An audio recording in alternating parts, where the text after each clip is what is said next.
Selamat sore yang terhormat Ibu Dr. Diana Erwena Pitupulu selaku dosen kami di Fakultas Magister Hukum jurusan Hukum Bisnis, di mana beliau mengajar hukum perbankan. Yang saya hormati rekan-rekan Sivitas Akademika Magister Hukum UKI kelas J, kelas PELAUD. Dan yang saya hormati juga para rekan-rekan mahasiswa hukum magister di seluruh fakultas yang kebetulan melihat vlog saya ini. Terima kasih atas perhatiannya. Semoga vlog ini dapat memberi masukan kepada rekan-rekan semua. Sore hari ini perkenalkanlah saya untuk melakukan suatu pemaparan tentang pegadaian. Namun sebelumnya saya akan mengucapkan Assalamualaikum warahmatullahi wabarakatuh. Salam sejahtera bagi kita semua. Om Swastiastu, Namo Buddhaya, salam kebajikan. Pada kesempatan ini saya ingin menyampaikan sebuah topik tentang pegadaian. Namun sebelumnya saya akan memperkenalkan diri. Nama saya Edison, nomor induk mahasiswa 2102191100. Sore hari ini saya akan memberikan pemaparan tentang pegadaian. Pegadaian berasal dari kata gadai, adalah suatu hak yang diperoleh seseorang yang mempunyai piutang atas suatu barang bergerak. Barang tersebut diserahkan kepada orang yang berpiutang oleh seorang yang mempunyai utang atau seorang lain atas nama orang yang mempunyai hutang. Hal ini tercantum sesuai dalam Undang-Undang Hukum Perdata pasal 1150. Pegadaian adalah satu-satunya badan usaha di Indonesia yang secara resmi mempunyai izin untuk melaksanakan kegiatan lembaga keuangan non-bank, berupaya pembiayaan dalam bentuk penyaluran dana ke masyarakat atas dasar hukum gadai menurut Peraturan Pemerintah Nomor 10 Tahun 1990.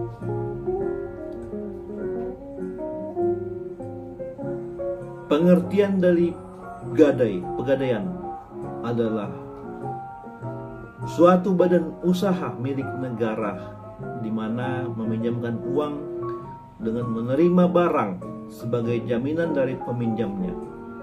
Barang tersebut bisa berupa perhiasan, barang-barang elektronik rumah tangga,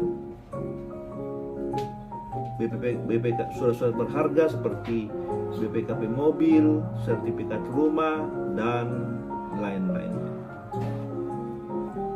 Perusahaan umum pegadaian adalah satu kegiatan penjamin barang berharga kepada pihak tertentu untuk mendapatkan sejumlah uang tertentu. Barang yang dapat dijaminkan yang akan ditebus dengan kesepakatan antara nasabah dan lembaga gadai. Jenis-jenis pegadaian ada beberapa, diantaranya adalah pegadaian konvensional, yaitu pegadaian suatu lembaga pemerintah yang mana badan ini memberikan uang pinjaman kepada nasabah yang berdasarkan atas hukum gadai. Pegadaian konvensional ini sendiri keberadaannya telah tersebar ke seluruh pedesaan, dan jenis pegadaian ini memakai sistem pencatatan yang manual, sistem bunga serta tarif dasar simpanan yang cukup besar. Jenis pegadaian lain adalah pegadaian syariah.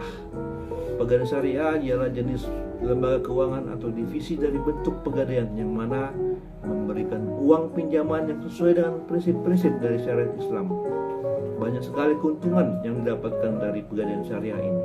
Di antaranya ialah memakai sistem bagi hasil yang mana sesuai dengan syariat dan prinsip-prinsip ajaran Islam. Tarif jasa simpan uang yang tidak terduga terlalu berat serta biaya administrasi yang sangat kecil. Akan tetapi, Pegadaian Syariah juga masih memakai sistem manual. Dasar hukum berdirinya suatu perusahaan pegadaian ada beberapa dasar hukum.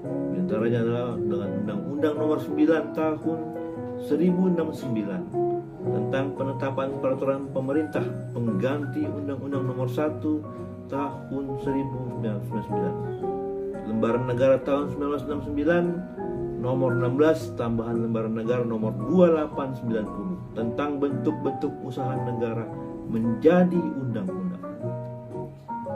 Yang kedua adalah Undang-Undang Nomor 19 Tahun 2003 tentang Badan Usaha Milik Negara. Yang ketiga adalah Peraturan Pemerintah Republik Indonesia Nomor 178 Tahun 1961 tentang pendirian perusahaan negara. Yang keempat adalah Peraturan Pemerintah Republik Indonesia Nomor 103 Tahun 2000 tentang perusahaan umum atau perusahaan pegadaian. Yang kelima adalah Peraturan Pemerintah Republik Indonesia Nomor 51 Tahun 2011 tentang perubahan bentuk Badan Hukum Perusahaan Umum atau Perum Pegadaian menjadi perusahaan perseroan. Yang keenam adalah Kitab Undang-Undang Hukum Perdata atau KUHP Perdata pasal 1150 sebagai landasan hukum perusahaan perseroan pegadaian. Misi dari Pegadaian ini adalah the most valuable financial company, di mana ingin menjadi besar suatu badan usaha keuangan sebagai agen inklusi keuangan yang menjadi pilihan utama masyarakat.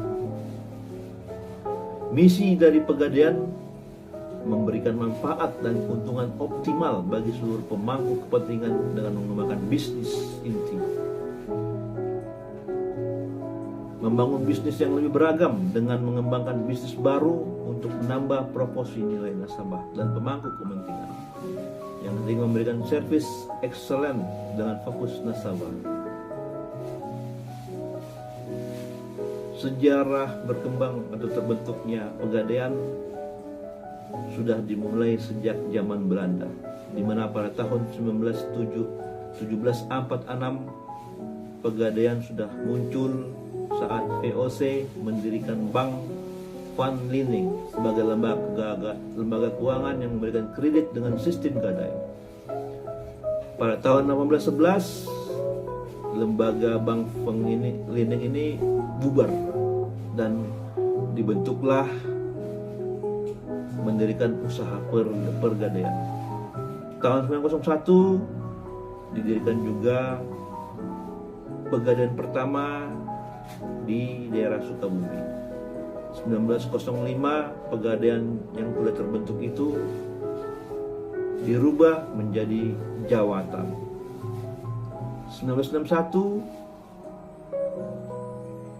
Pegadaian yang berubah Jawatan dirubah menjadi perusahaan negara. Tahun 1969 badan-badan hukum Pegadaian dari PN, dari perusahaan negara dirubah menjadi Perjan. Pada tahun 1990 badan hukum Pegadaian ini berubah dari Perjan menjadi Perum, perusahaan umum. Pada tahun 2012 badan hukum Pegadaian ini berubah dari Perum menjadi Persero.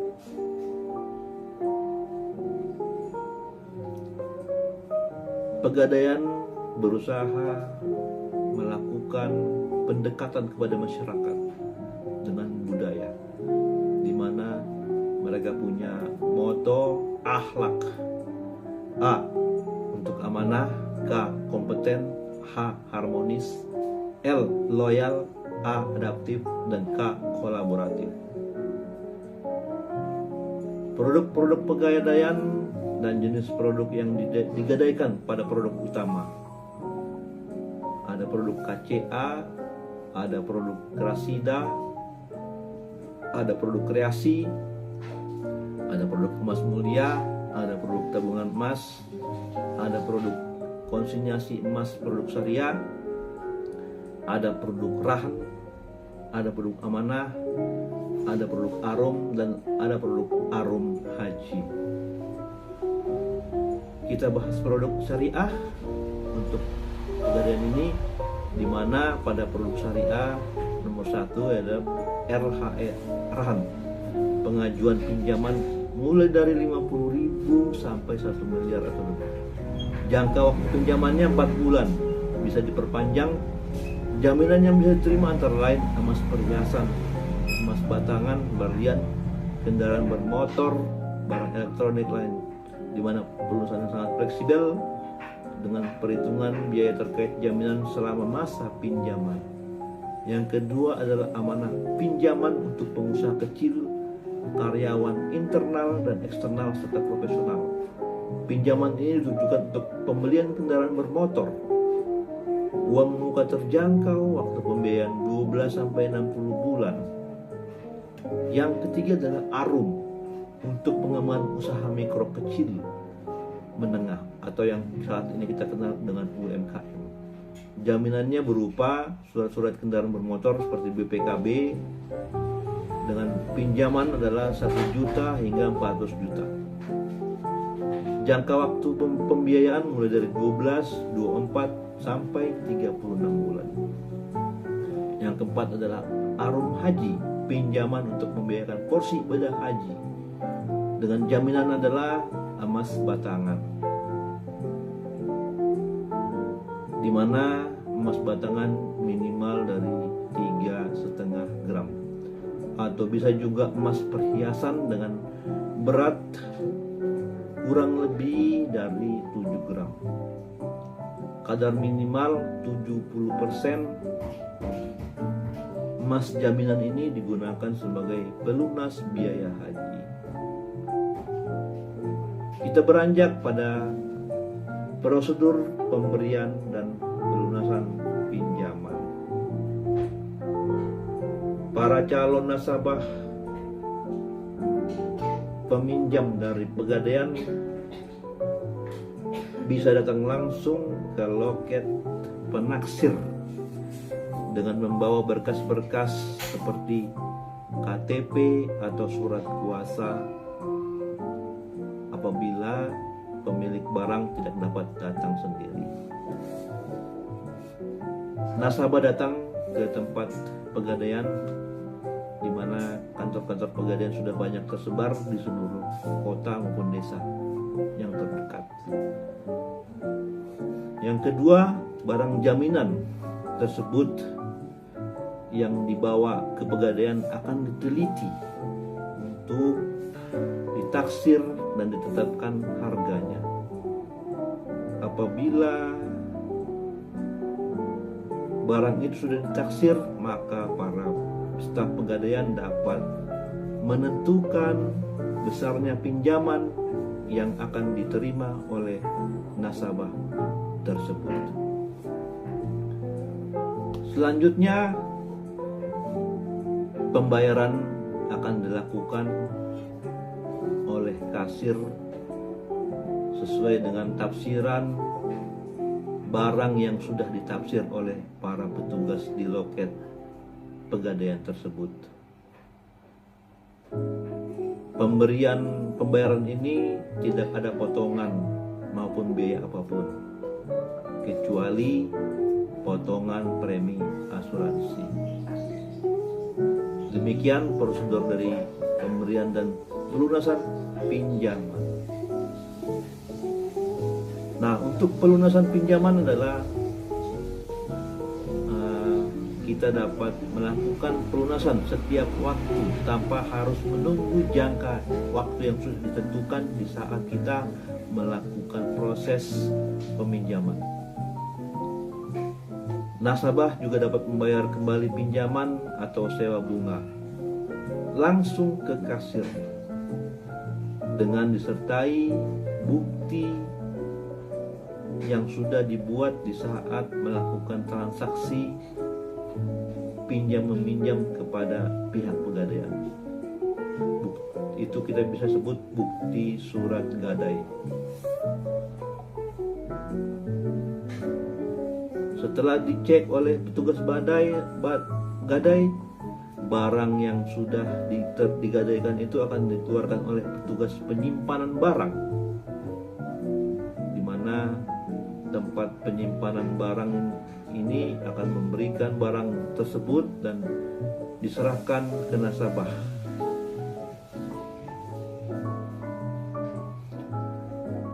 Barang yang digadai itu diperlihatkan kepada nasabah, dan apabila nasabah menyetujui bahwa itu adalah barangnya, maka akan diberikanlah persetujuan dari surat pengembalian dari pihak pegadaian.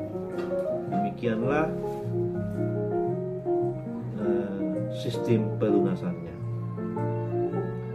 Sumber dana pegadaian juga ada beberapa dan memiliki sumber-sumber lain, di mana sumber dana pegadaian itu paling utamanya adalah modal sendiri. Jadi pemilik dari pegadaian itu juga sudah memiliki modal sendiri untuk membackup usahanya. Yang kedua adalah penyertaan modal pemerintah, di mana setelah melakukan suatu proses pendirian badan pegadaian, para pemilik pegadaian berusaha untuk meminta modal dari pemerintah dengan surat yang sudah mereka buat. Yang ketiga adalah pinjaman jangka pendek dari perbankan. Para staf pegadaian maupun pemilik pegadaian juga melakukan pinjaman jangka pendek kepada bank-bank untuk menambah aset atau sumber dananya. Yang keempat adalah pinjaman jangka panjang dari kredit lunak BI, di mana para pihak pegadaian ini juga melakukan pinjaman lunak kepada pihak bank untuk menambah kebutuhan dananya. Dan yang kelima adalah dari mana masyarakat yang menjadi nasabah dari penerbitan obligasi surat pegadaian. Demikianlah paparan tentang pegadaian. Semoga paparan yang telah saya buat ini dapat membantu mahasiswa untuk menambah maupun menjadikan bahan acuan untuk pendukung dari studi tentang perbankan, tentang pegadaian. Terima kasih atas perhatiannya. Selamat sore.